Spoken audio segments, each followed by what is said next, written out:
The Fox 61 News at 10 starts now.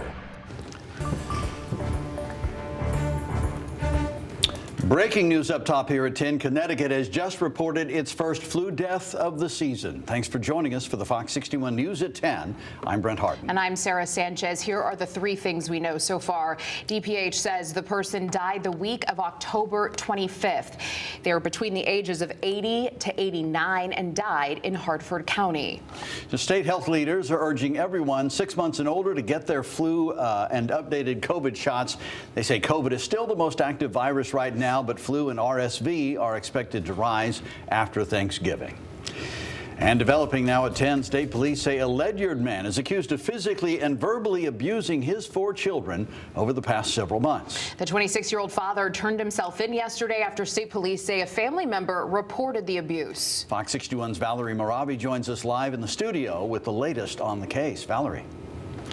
That's right, where according to the arrest warrant, these children have been enduring abuse since at least September of this year. Now, state police say a family member of the suspect reported the accusations to police on November 3rd, and police say they notified the Department of Children and Services that same day. Now, due to the sensitive nature of the story, we won't identify any of the family members.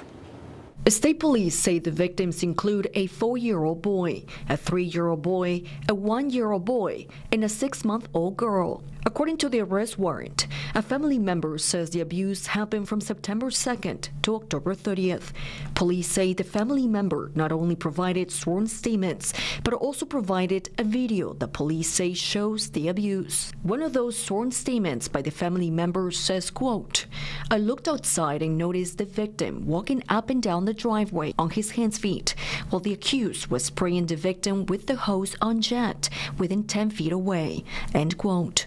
In the arrest warrant, the family member also told police the suspect would put the children in headlocks and, quote, "The accused will grab the victims and start picking them and wrestling. As the wrestling continues, the victims end up gasping for air." In a phone call with police on November 10th, the 26-year-old father denied the allegations and stated that, quote, "There are people disgruntled in the way we parent," end quote. Police go on to say in the arrest warrant that the suspect explained that his parenting style was, quote, "conservative Christian," and that he believes in disciplining the victims with physical exercises due to his military background. Now, the man said the incident involving the children crawling in the driveway was, quote, "nowhere close to true," and that, quote, "he does not discipline the victims too much." Now, the suspect was expected to appear in court Thursday and was held on a $500,000 bond. For now, live in the studio, Valerie Moravi, Fox 61. Thank you, Valerie. A person has died after being hit by a car in Branford tonight. It happened near North Main Street. The driver did stay on scene and is cooperating with police as they investigate. That part of North Main is closed between Main Street and Cherry Hill Road, and police are asking drivers to avoid the area. Branford police also need anyone who saw the crash or has information about it to call them, and we'll continue to update you as we learn more. You can stay up to date on these stories and more with our free Fox 61 app. Use the QR code on your screen to download it or go to fox61.com. We have clouds building in tonight and into the day tomorrow. It is a mostly cloudy day, but a mostly quiet stretch of weather. The only real thing that we're watching is the chance for some showers early Saturday morning. And one change tonight is that those showers may be more widespread and not just at the immediate shoreline. But for the evening tonight, we are calm. Eventually, we're going to get some of these clouds that come in here, and this is the disturbance that may end up grazing us for Saturday morning.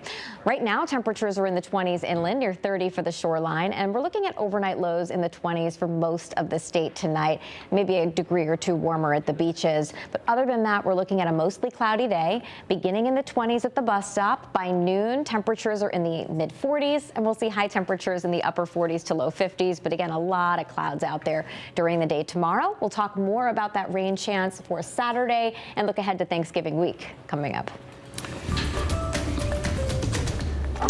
Well, nearly 3 hours ago, the Middletown Board of Education named their interim superintendent, and it comes after the previous superintendent was let go earlier this week. Fox 61's Kate Pattyfoot was there tonight while the board made its decision.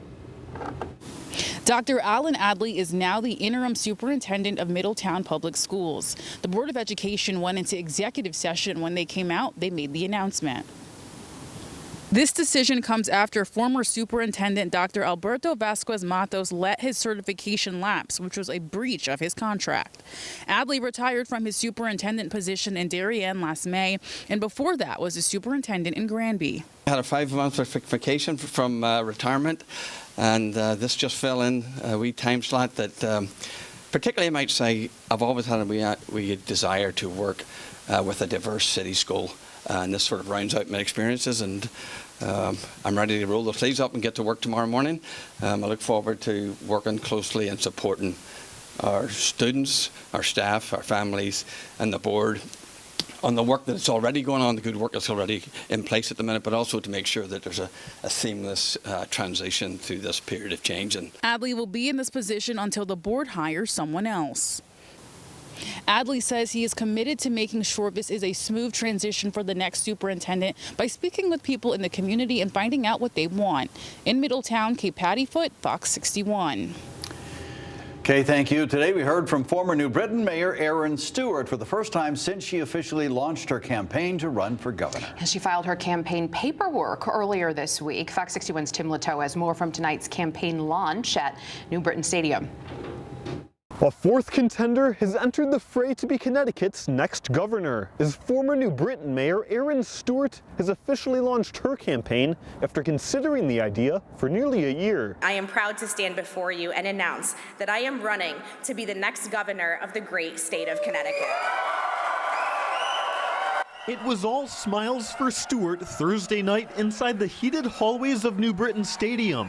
The 38-year-old Republican is hoping to become Connecticut's second youngest governor ever after being the longest serving mayor of New Britain for 12 years, where she was first elected at just 26 years old. Her campaign launch isn't a surprise. She revealed she was looking at running for governor in January at the council of an exploratory committee, and more heads turned when she didn't seek a 7th term as New Britain mayor, and then just days ago she filed her paperwork to run for governor. Stewart promises to be a candidate for any voter, Republican, Democrat, or Independent, and says her plans for the state have the same long list of moderate priorities she had in New Britain. She says she wants to modernize infrastructure, improve public transportation, invest in education, eliminate the public benefits charge on utility bills, expand nuclear power, and strengthen public safety. In Stewart's eyes, it's not just about making the state more affordable, but more competitive. And if I have to hear one more politician stand up there and talk about how, Connecticut is so well positioned between New York and Boston, and all these families and all these companies should be flocking here, I think I might throw up. That's not a plan for a great state. That's a strategy for complacency. And Connecticut deserves better than second place. Competition on the Democratic side of the race comes from Governor Ned Lamont running for his 3rd term, and then there's also State Representative Josh Elliott. Meanwhile, on the Republican side, there's Stewart and also State Senator Ryan Fazio. In New Britain, Tim Latow, Fox 61. It can be very expensive to go shopping for things. I'm just trying to make sure I don't forget anything, honestly. The Thanksgiving countdown is on, and with a week to go, people have started to firm up their game plans for Turkey Day. And last night we showed you the average prices for turkey and all the trimmings. And Fox 61's Stefan Reels is back in studio tonight to tell us where we can get the biggest bang for the buck. Stefan. Yeah, we're continuing our Thanksgiving forecast. Thank you, Sarah, for that last night. But shoppers have a lot going for them this year. We've already seen the cost of the average meal drop for the 3rd year in a row. And so grocery store chains want to capitalize on this. So today we went out to see where you can get the cheapest Thanksgiving Day meal here in Connecticut. The shopping spree has sprung for Thanksgiving, with shoppers like Arlene Canty ready to make 2025 a year to remember. And the first one in a long time, she will actually get to celebrate it with the whole family. This year we're going to do it all together. Stop and Shop, they got some deals going on. So you just keep your eyes out for the sale then to make this attainable. Yeah. In the Connecticut Thanksgiving Throwdown, Aldi, Stop & Shop, and Stu Leonard's have entered the ring to see who has the best bang for your buck for cranberry sauce, green bean casserole, pumpkin pie, stuffing, and of course, turkey. In the side dish showdown, Aldi sweeps it with cheaper options across the board. A can of green beans, cream of mushroom soup, and fried onions comes out to roughly $2.99. Pumpkin pie filling and crust comes out to $2.34. A can of cranberry sauce, $1.59, and a box of stuffing, just 79 cents. But as far as turkey goes, typically the most expensive part of any Thanksgiving meal, that's where things get interesting. Stop & Shop comes out with the best deal at 49 cents a pound, which helps the grocery store edge out Aldi with the overall cheaper meal at $23.15. And according to the American Farm Bureau Federation, this choice is what grocery stores are trying to capitalize on. Consumers in America are really not eating turkey. We've seen consumption fall about 3 pounds over the last couple years per person, but as well as stores obviously know that this is a time when people are going to be buying turkeys. And so many stores will probably run deals and things to help get people in the door and afford their family meal.